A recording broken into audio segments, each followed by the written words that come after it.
When you're new to multifamily investing, the terminology can feel overwhelming. You'll see numbers and acronyms like IRR, cap rate, and equity multiple, and wonder if you need a finance degree to make sense of it all. You don't. You just need a simple understanding of a few key terms to feel confident when reviewing deals and deciding where to invest your money.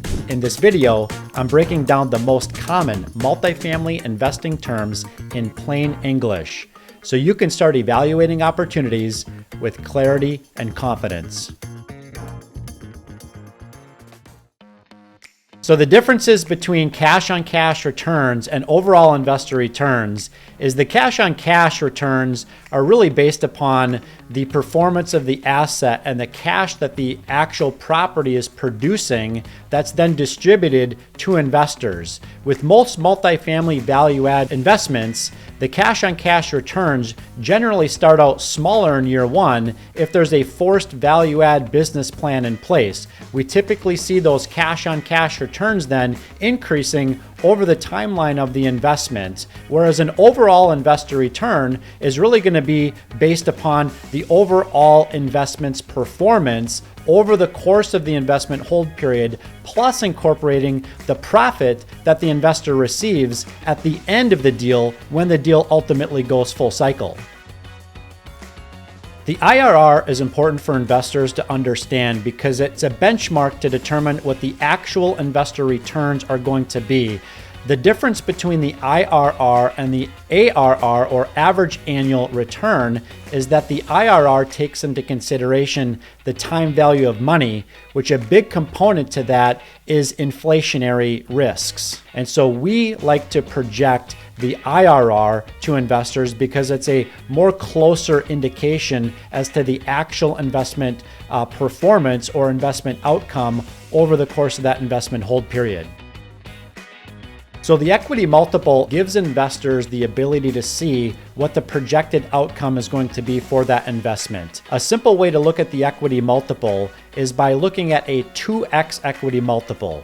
If you invested $100,000, a 2x equity multiple would mean that we would return your original $100,000 investment, plus you will receive $100,000 in profit, which is paid over the course of distributions paid to you, plus a profit split that you receive when that investment goes full cycle. Whereas a 1.5x equity multiple would mean that we would return $100,000 of your original investment back, plus $50,000 in profit over the course of that investment hold period. Net operating income is an important metric to look at because it really allows the investor to understand what is the operator's business plan.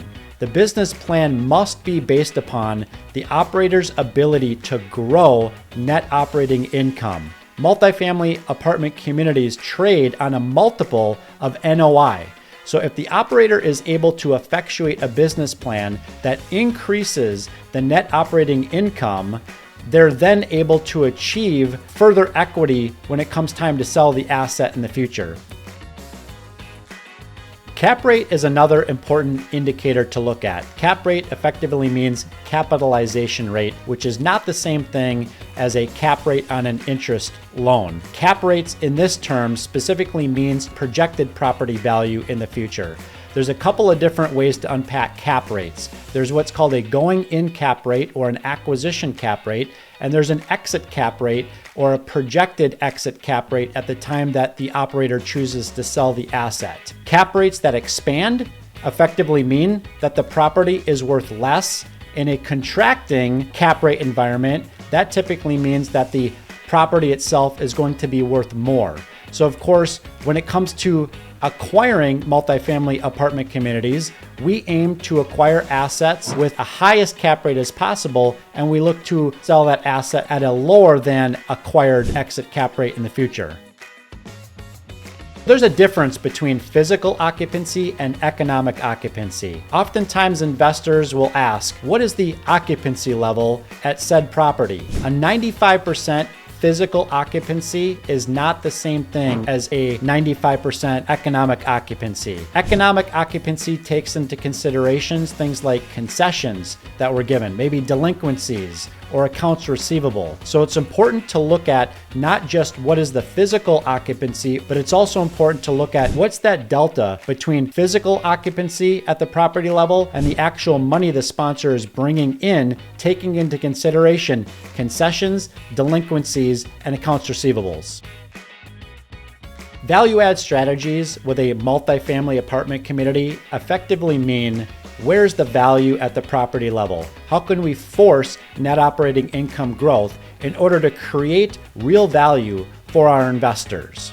In a value add strategy, we're looking to force NOI growth through a renovation plan. The sponsor might choose to do things like renovate units, improve the landscaping, paint the asset on the exteriors. They may choose to upgrade the leasing office. All that's being done here is the operator is looking for areas of opportunity where they can increase value at the property, ultimately increase cash flow at the property, which ultimately increases that net operating income through a forced value add strategy to produce the highest returns for the investors. The preferred return really shows an alignment of interest between you, the investor, and the investment sponsor itself.